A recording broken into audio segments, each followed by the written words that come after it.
Coming up in today's newscast, opposition parties threaten to initiate a vote of no confidence in the Knesset. Hamas pulls out all the stops in searching for the IDF commandos who've been operating in Gaza.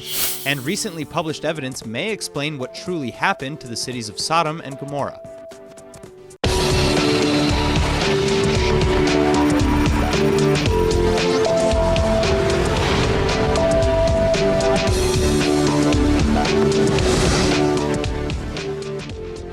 Czech President Miloš Zeman is scheduled to begin his visit in Israel today, where he and Prime Minister Netanyahu are expected to inaugurate a new Czech cultural center in Jerusalem.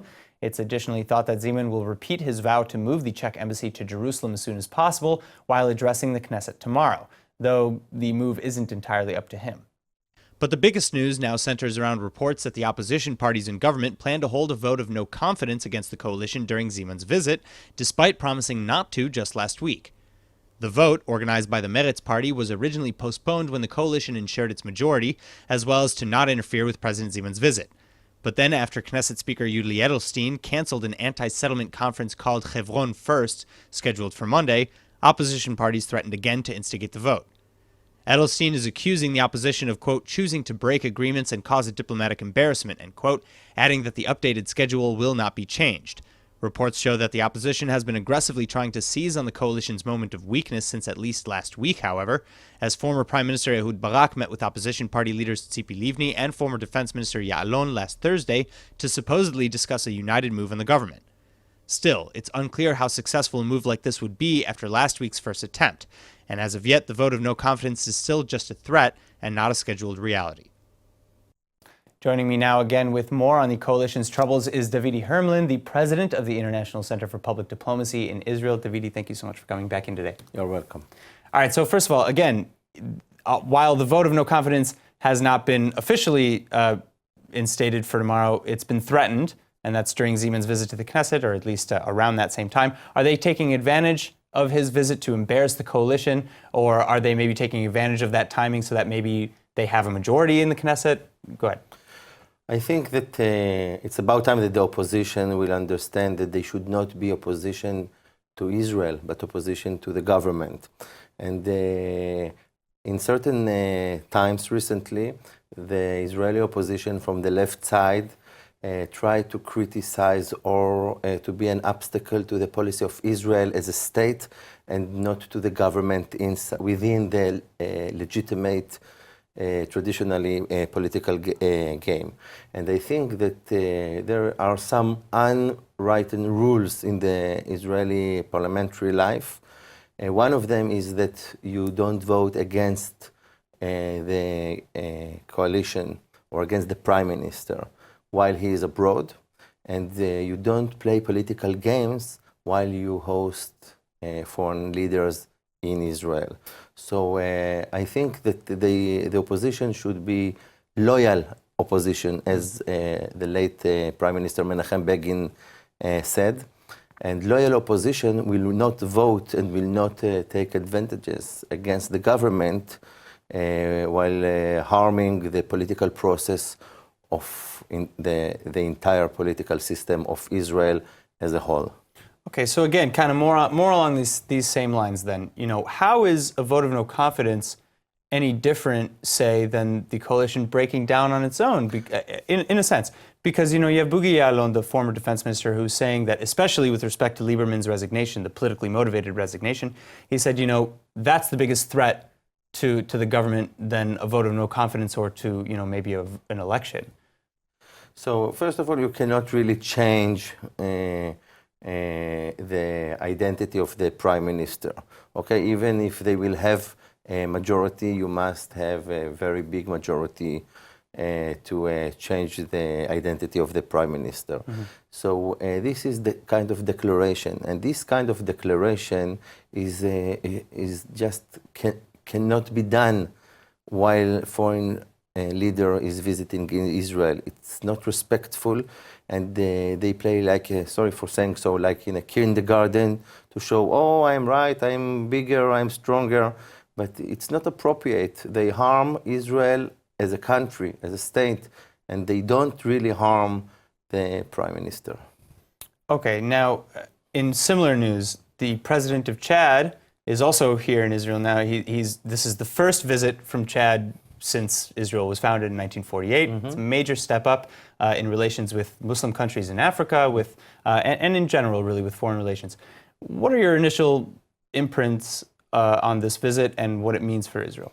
To be honest, I'm very excited because this country with a Muslim majority, African country, I think that this is one example of the huge achievements of this government led by Prime Minister Netanyahu as Prime Minister and so far as Foreign Affairs Minister. And I think that maybe this is the real important thing that we should talk about.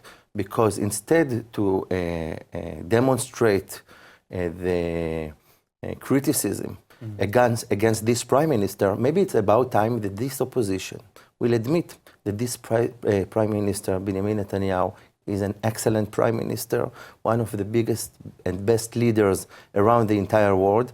And maybe even if they have different perspectives, so they should play in a competition whom will be his partner in the next coalition, instead to be so arrogant and try to replace him. Because no one of them, with all due respect, not Mr. Lapid and not Mrs.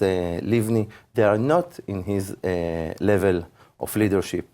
They are nice politicians, but they are not one of the best leaders of the world today. So they should say, we would like to join and to help this prime minister in our way, instead to be so arrogant and make us believe that they are alternative. They are not alternative. So let's go into some of the details then with the president of Chad, Idris Deby, I believe. What are the benefits of having this strategic partnership with Chad, in practice? Security. And the financial and economical benefits, of course. Israel can help with agriculture, with infrastructures. All the big countries, all the superpowers around the world, they go to war zones and they try to rebuild the countries. You can see Syria as example. All the competition between Turkey, Iran, Russia. We go to undeveloped, relatively, countries, and not by force. We don't force them to buy our services. We just offer them our technology, our knowledge, our goodwill, and these peaceful methods for better relations between Israel and African countries. I think this is one of the biggest achievements of Israel in the recent years. All right, well, Davidi Hermelin, thank you so much for coming in. Thank you. I really appreciate you sharing your insights with us. Thank you. All right, now in a rare move, Golani Brigade soldiers raided a Palestinian wedding in Hebron in the West Bank on Friday, and according to Army Radio, the purposes of this raid was to search for illegal weapons. To that end, soldiers found a rifle and ammunition that Israel says was intended to be used in an attack in the West Bank. But during the raid, the guests at the wedding threw stones at the troops, who in return responded with riot dispersal means. Meanwhile, elsewhere in the West Bank, the Shin Bet security services revealed this week a Hamas recruitment program allegedly initiated to find and train militants in building bombs and carrying out attacks in Israel, specifically within the Green Line. The recruits were also reportedly instructed to target public places such as malls and hotels. What's worse, the Hamas terror group has been communicating with these recruits through messages passed by Gazan medical patients who are allowed into Israel for life-saving treatments. All this and more was originally revealed when Hamas terrorist Awis Rajoub was arrested a few months ago. Rajoub was recruited and sent to a medical warehouse to pick up a cell phone for communicating with his operators in Gaza, and later he met with a Gazan woman who was accompanying her sister to Israel for cancer treatments. She gave him the phone's password and instructions on how to use it, and it was this way that he received videos on how to make remote detonated explosives. He even held video calls with Hamas explosive experts. The plan was to carry out an attack in early October, but thankfully it was foiled long before anything could materialize. A weapons shipment coming from Iran for Hamas in Gaza has just been seized in the Sinai by the Islamic State-affiliated terror group in Egypt. The shipment included advanced Russian-made weapons like the Kornet laser-guided anti-tank missile system and other GPS-capable items. And according to a security source in Kuwait, it's also the largest shipment ever seized by ISIS. Tensions between the Islamic State and Hamas have been escalating for a while now, however, with the Sinai Islamic State commander currently refusing to work with Hamas in returning the shipment. And then last year, there was an alleged suicide bomber linked to Islamic State that killed a Hamas guard in the southern border of Gaza and Egypt. Then finally, earlier this year, Islamic State declared war on Hamas and released a video executing a Hamas member who allegedly smuggled weapons to the Gaza terror group. While in related news, given all these uproars in the Gaza Strip and in the West Bank, Israel is now in the middle of conducting a major 10-day drill to practice fighting in both southern and northern fronts simultaneously against Hamas, Hezbollah, and any other threat. The exercise includes ground forces in cooperation with the Israeli Air Force, and practices will cover combat zones in both open and urban areas. Ground troops will include the Maglan, Egoz, and Duvdevan units. In other Hamas-related news, the Gaza terror group is now publicly searching for information on the IDF unit that was operating covertly in Khan Yunis earlier this month. The discovery of this unit on November 11th in the middle of an alleged intel-gathering mission resulted in multiple deaths, including senior Hamas militants and an Israeli lieutenant colonel, and it exploded into 2 days of intense rocket fire from Gaza aimed at southern Israeli cities. Well, now, although tensions have largely been reduced, Hamas's investigation into the unit has continued, with checkpoints across the Strip being set up in an effort to capture potential Palestinian collaborators and information on the van the IDF allegedly used in the botched mission. Hamas's military Izzadin al-Qassam brigades also published photos of several individuals who they claim are allegedly part of the IDF unit in question, in hopes that some information on these people would be turned in. Hamas apparently also fears that the unit may have been operating for some time in Gaza, even running a base of operations out of the Strip right under Hamas's nose. The IDF, on the other hand, is now publicly asking media outlets not to spread any such pictures or respond to Hamas, saying, quote, Hamas is currently trying to decipher and understand the incident that took place deep inside Gaza on November 11th, and any piece of information, even if it's considered harmless by those publishing it, is liable to endanger human lives and harm state security, end quote. Israeli settlers have now officially responded to the recent Airbnb ban on listings in the West Bank with a class action lawsuit. And according to the suit filed Thursday, Airbnb's restrictions against the roughly 200 Jewish settlement listings amounts to, quote, extreme and offensive discrimination. Further, petitioners claim that they hadn't been contacted by the company in regards to their change in policy and only understood that their listings would be taken off the platform via the media. There is also a claim that there is no policy on Airbnb regarding quote-unquote conflict regions. The company does have a zero-tolerance policy when it comes to racism and discrimination, though, and the suit argues that the West Bank ban contradicts that entirely. It explains that there are hundreds of conflict regions in the world that do not have similar restrictions imposed on them by Airbnb. Tibet, for instance, says main plaintiff Ma'anit Rabinowitz, where Chinese authorities forcefully imposed administrative control. The petition goes on to also highlight the dispute between Russia and Georgia involving military invasions, despite which Airbnb still offered 300 apartments there for rent. The petition finished by lamenting that, quote, Israeli settlers, it turns out, do not belong to the utopian community that Airbnb is trying to create and are not entitled to the same level of respect, end quote. Meanwhile, Palestinians that want to establish an independent state, pro-BDS activists, and other such organizations are all praising Airbnb's move and are calling for other companies to follow suit. The Am Israel Chai Foundation is a nonprofit organization that helps different people and projects all over Israel across many different fields, and lucky for us, we have the founder, Shmuel Sackett, here with us to give us more details. Shmuel, it is a pleasure to have you here with us. Thank you so much for coming. My pleasure. All right, so let's just get started. Tell me a little bit about the Am Israel Chai Foundation, when it was founded, and what your mission is. I founded it in 2001, and the goal was simple: to help organizations and projects and people that nobody else was helping. We started off by helping people that wanted to plant fruit trees.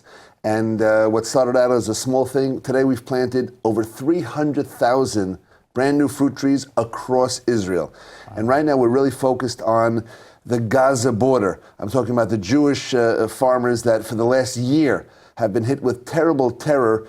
Everyone's now talking about the rocket attacks, but for a year these guys have been kites and balloons. The kites and balloons and fire and Molotov cocktails, and their fields have burned tens of thousands of acres of dunam of land, and we've been helping them by planting thousands of brand new fruit trees there. That's one project. Another project is we have a wonderful, wonderful fellow named Yekutiel Ben Yaakov who started the IDU, the Israel Dog Unit. And these are highly trained dogs that also do anti-terror and also do search and rescue. People that get lost. It's a training program for the dogs? Training program for the dogs, correct. Also purchasing, also training the dogs, caring for these animals in a very, very significant way. And they find people that get lost with Alzheimer's or dementia, terrible things. People leave in the morning, they don't come back. And these dogs have found 5 people this year have saved lives. They work with the police and with the IDF. Another project is there's a Haredi settlement called Emmanuel, which suffered 2 very, very serious terror attacks over the years. And they're trying to revitalize themselves and come back. And thank God families are coming back.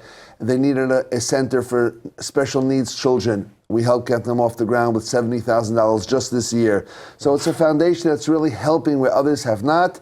And it's a great, great thing that we're doing. That's absolutely incredible. I love hearing about stuff like this because it really is like it's one of those things that a lot of people feel like, oh, hey, I wish I could do that, and they don't know how. So, first of all, let's move on to where do we find out more information about Am Yisrael Chai, and how do we maybe support you or join the ranks? Well, up until now, for the first 17 years, I've done it myself. I've spoken to donors. You've done all these planting trees and the raising money. Well, I don't plant the trees. I'm not a tree guy myself, but I found people. I've been the matchmaker, fiddler on the roof, right? So what we've done is I've known the farmers who need the trees. I've spoken to people that have been able to help, and we've put 2 and 2 together, as they say. But now I'm opening it up to the tzibur harachav, as we say, the public at hand, everybody. And what we're doing is we have a raffle. And as you know, raffle is where people buy a ticket, they can win a prize, one prize. The prize is $1 million apartment in the center of Yerushalayim overlooking Temple Mount. Ooh. And the money goes to this particular time to helping farmers plant new fruit trees who have been hit by these terror attacks in the last 12 months. So it's thedreamraffle.com. It's very simple, thedreamraffle.com, because it is a dream raffle. It's not a car, it's not a microwave, it's a $1 million apartment with an incredible not view. shekel. $1 million apartment. Dollar apartment, that's correct. And when the Beit HaMikdash is built, I don't think that guy will sell it for $10 million, because you're going to see the Beit HaMikdash from his window, her window. And it's a great, great thing. And the money goes to the Gaza area farmers to help them rebuild. So, thedreamraffle.com. That's it. Thedreamraffle.com. You enter for your chance to win a $1 million home in the middle of Jerusalem. That's correct. And it's 4 blocks away from the embassy, from the new U.S. embassy. So you can hop over there too. And if for no other reason than to help plant some trees, which is good for farmers, good for the earth. Fruit trees. Correct. Shmuel, thank you so much for coming. It's been a pleasure. Thank you so much. My pleasure. Am Yisrael Chai. Am Yisrael Chai. All right. Last but not least, the climate is on everyone's mind after a weekend of heavy storms left many parts of the country inaccessible or dramatically flooded. Saturday night, a Haifa resident was pulled out of his car by firefighters after he became trapped and submerged in a flooded underpass, the same place where a 74-year-old truck driver died in much the same circumstances 2 years ago. In fact, roughly 15 millimeters of water rained down on Haifa alone this weekend. But that's not all. Israeli road authorities also shut down large segments of Route 90 near the Dead Sea and Route 234 in the Negev on Saturday over fears of flash flooding. Both directions on both roads were closed for several hours. But the inclement weather also comes just a day after the United States released its federally mandated climate change report, essentially saying that this is as good as it's going to get. The White House report, which comes out every 4 years, was published somewhat under the radar on Friday as it describes the expected effects of global warming, which the Trump administration denies. And the effects aren't pretty. Brenda Eckwurzel, the report's author, said in a statement that while mitigation and adaptation efforts have been greatly expanded, they still fall far below the bar for what we'll need to face the threat of global climate change. And that even if drastic measures are taken, which is unlikely, some of the damage is already done. Therefore, the world can only expect that dangerously high temperatures, rising seas, deadly wildfires, torrential rainfalls, and devastating hurricanes will only get worse, and their costs will mount dramatically. The fourth National Climate Assessment was produced by cooperation between over 300 independent and government scientists. Israel has finally reportedly closed a deal with Greece, Italy, and Cyprus to supply natural gas to Europe through a 2,000-kilometer-long Mediterranean pipeline, and the construction is set to take 5 years to complete at an estimated cost of about $7 to $8 billion. According to TV News channel Chadashot, the European Union has already invested $100 million in a feasibility study for the project, which will be the longest and deepest underwater gas pipeline in the world. And the pipeline will carry up to 20 billion cubic meters of gas annually as well.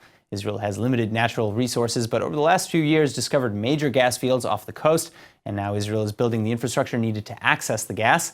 Additionally, as part of the agreement, Israel and Cyprus will be given preference to export gas to the European market, further changing the balance of powers with respect to energy dependence in Europe. Energy Minister Yuval Steinitz explained that, quote, "For decades, we have complained about the Arab influence in Europe due to the oil and gas that they export, but the export of gas to Europe will moderate this influence to a certain extent and be a counterweight to Arab power," end quote. On a related note, the ties between Israel, Greece, and Cyprus have remarkably improved over the last few years, and this latest agreement is just the latest example. But the three also hold frequent joint military and civil protection exercises together, and Prime Minister Netanyahu praised the growing ties between the three countries as an alliance for good. Now, a new social startup based in Tel Aviv that innovates learning through games has just made its mark, and believe me, you won't want to miss out on the details. ILTV's Doriel Mizrahi is here to tell us all about it. Hey Aaron, so this startup is called the Innovations Nations game, which is long for TING, and was founded by Sharon Gal-O. The product is a learning sort of toolkit that includes card games and aims to develop innovative and creative thinking skills. It makes players on the game go through brainstorming session that can open a person's mind to endless possibilities and ideas. It's amazing, but what subjects are on the cards? What are they focused on exactly? Okay, so each card is grouped to a specific field of study. So there's everything from education and knowledge to smart mobility, high-tech, health and medical fields, and many more. The goal is to develop innovative and creative thinking, which include learning professional language and to develop and practice the ability to ask new questions in all subjects with Israeli companies and technologies. Oh man, amazing. So when did they launch their toolkit and where can people try it out? They launched about a year ago, and since then they have been running workshops with various innovation hubs and academic places throughout Israel. The workshops bring together everyone from millennials at the age of 10 to all the way to university students and professors. So it's really cool that they're bringing in people from all types of backgrounds, and their goal is to promote innovation together. All right, well, I definitely think I'll have to check out the workshops for myself. You can never learn enough, especially with innovation and asking pertinent questions. So thank you, Doriel. Me too. Thank you for having me, Aaron. Now, according to biblical accounts, in punishment for their wickedness, the Lord rained down burning sulfur over the cities of Sodom and Gomorrah, destroying their cities, their people, and everything around them, right down to the vegetation of the land. And while you can argue that the story is just a story, new archaeological evidence shows that not only may the cities have actually existed, we may also now know the truth about how they disappeared. Evidence previously gathered from the area around the banks of the Dead Sea have already suggested that human civilization in the area met an abrupt end some 3,700 years ago in the middle of the Bronze Age. But before that, there was a massive and successful settlement of the region. Well, the new research suggests that the cause of this catastrophe was most likely a meteor explosion. Using a similar blast in Siberia in 1908 as a model, researchers at the Tal el-Hammam excavation project in Jordan were able to deduce that a high-heat explosion north of the Dead Sea instantaneously devastated approximately 500 square kilometers, and that an estimated 40,000 to 65,000 people would have been killed in the blast. Further, according to a related study conducted by atomic energy researcher Samuel Gladstone, an airburst yield of 10 megatons over the northeast corner of the Dead Sea would be sufficient to produce the physical damage observed 10 kilometers away at Tal el-Hammam, which was well within recent human experience, speaking of the 1908 blast. Therefore, the destruction not only of Tal el-Hammam but also its neighbors was most likely caused by a meteoritic airburst event. Now, how do we know this is Sodom and Gomorrah, though? Well, we don't know for sure. But researcher Dr. Stephen Collins, who's also been looking into the Tal el-Hammam site for years, says the Bible references the location of these ancient cities and that Tal el-Hammam both fits the geographical description and the historical accounts. Collins explained that the book of Genesis ultimately just incorporated the memory of the area's decimation into a traditional tale. And now for our Hebrew word of the day. Given a Haifa resident was saved recently by being pulled out of his car after being trapped and submerged in a flooded underpass, we thought we would give credit to this story's heroes and have the word be fireman or kabai. A fireman or kabai is the first one on the scene to help put down a fire or in a burning area, and firefighters or kabaim risk their lives on the job daily. They help tremendously, for example, in the last wildfire in California as well, and their goal is to contain and wipe out fires completely. So we want to use this platform now to say how thankful we are to all firefighters or kabaim everywhere for being so helpful and heroic in every situation they face and keeping citizens everywhere safe. So thank you. Now let's go ahead and take a look at the weather forecast. Tonight you can expect partly cloudy skies with a chance of brief rains and a low of 60 or 16 degrees Celsius. Then tomorrow you can expect more of the same with a daily high of around 71 or 72 degrees or 22 degrees Celsius. All right, that's it for today's news. Today's exchange rate is 3.73 shekels to the American dollar. Remember to sign up for our daily newsletter at iltv.tv, and don't forget to follow us on Facebook at Israel English News and on Twitter at ILTV News. I'm Aaron Porras. Thank you for watching.